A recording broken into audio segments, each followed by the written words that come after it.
Bangladesh combine, আচ্ছা আপনার নাম এখানে আনবো এক জায়গায়।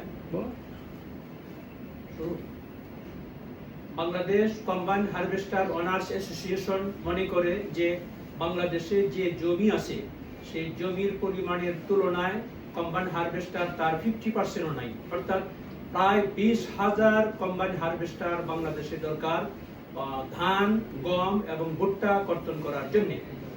এখন বাংলাদেশে 10,000 সামথিং কম্বাইন হারভেস্টার রয়েছে, হাফ ফিট হেড ফিট মিলে, এবং প্রায় কয়েক লক্ষ বিভিন্ন যন্ত্রাংশ, কৃষি যন্ত্রাংশ রয়েছে, কিন্তু কম্বাইন হারভেস্টারের প্রয়োজনটা সবচেয়ে বেশি।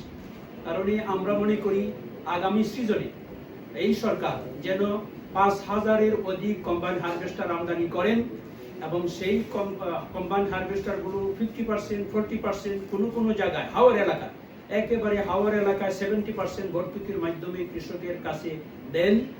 সেই জন্য আমাদের বাংলাদেশ কম্বাইন হারভেস্টার্স ওনার্স অ্যাসোসিয়েশনের মাননীয় সভাপতি, বাংলাদেশ জাতীয়তাবাদী কৃষক দলের ভাইস প্রেসিডেন্ট, তিনিও মনে করেন, আমরাও মনে করি যে এটা এখন সময়ের দাবি। কারণ আমাদের প্রচুর ফসল উৎপন্ন হওয়া সত্ত্বেও আমাদের ফসল আমদানি করতে হয়।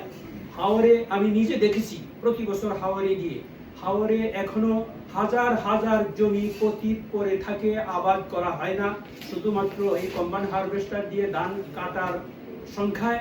এবং এই ফসল উৎপাদনের জন্য ফসলের যে ব্যয়, আগের সে এখন 20 থেকে 30% ফসল উৎপাদনের ব্যয় বেড়ে গেছে।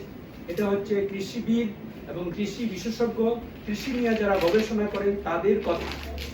কারণে দেশে খাদ্য স্বয়ংসম্পূর্ণতা অর্জন করার জন্য, বিদেশ থেকে খাদ্য আমদানির রোধ করার জন্য, বাংলাদেশেই প্রচুর খাদ্য ফলার জন্য বাংলাদেশে আরো প্রায় 10,000 কম্বাইন হারভেস্টার আমদানি করা এবং কৃষকদের মধ্যে ভর্তুকির মাধ্যমে প্রদান করার জন্য আমরা মনে করি।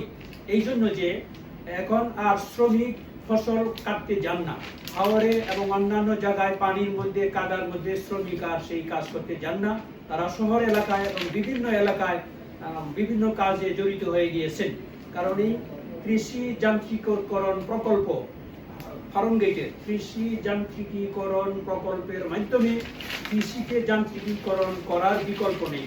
কারণে আমরা কম্বাইন হারভেস্টার, রাইস ট্রান্সপ্লান্টার, রুটাভেটার এবং অন্যান্য পাওয়ার টিলার সহ অন্যান্য কৃষি যন্ত্রপাতি আমদানি এবং কৃষকদের মধ্যে সহজ শর্তে ঋণ এবং কৃষকদের মধ্যে ভর্তুকির মাধ্যমে প্রদান করার জন্য আমরা বিনীত অনুরোধ করছি।